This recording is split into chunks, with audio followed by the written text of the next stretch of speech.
No, avete presentato questo piano con una grande fiducia perché in un certo senso da questo dipende anche il futuro di queste due banche. Sì, assolutamente, dipende dal futuro di queste due banche. Questa è una condizione assolutamente necessaria, indispensabile per poter pensare e immaginare un futuro per le banche, specialmente anche in un'ottica di piano di fusione. Credo che la valutazione debba essere fatta rispetto a quello che è lo sforzo che le due banche hanno messo in campo sotto il profilo del capitale. Questa è un'offerta che costa veramente tanti soldi, abbiamo parlato di oltre 600 milioni di euro per banche che sono ancora lontane dall'aver completato il piano di risanamento.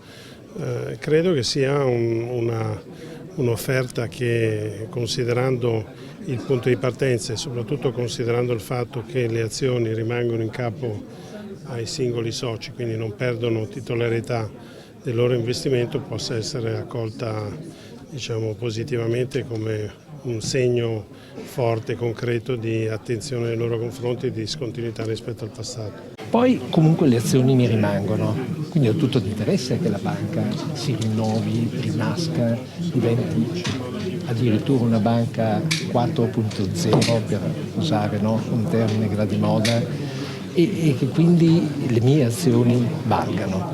Poi c'è un'offerta commerciale che vale veramente tanto. Qualcuno ha fatto anche dei calcoli, sono estremamente significativi. Poi mi lascia aggiungere un ultimo elemento. Noi abbiamo fatto una parte veramente grossa, il nostro azionista Atlante ha fatto veramente una parte molto grossa. E perché l'ha fatta?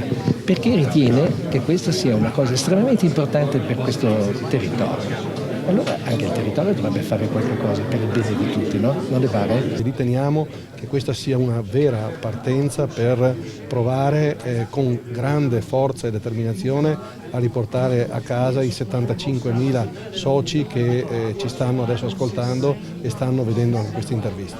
Concretamente che cosa succederà? Avvicinerete clienti ad uno a uno, farete delle assemblee? Concretamente succederà che noi avvicineremo i clienti ad uno, esattamente, quindi avremo un'attività nella filiale enorme. Alcune filiali guardate, hanno più di 1000 soci e quindi saranno sottoposte ad un'attività veramente molto importante. I clienti saranno avvicinati in tutte le regioni d'Italia, quindi ognuno avrà la possibilità di venire o di accedere attraverso i canali informatici, ma poi di venire in filiale per sentire, per ascoltare e soprattutto per parlare della propria situazione.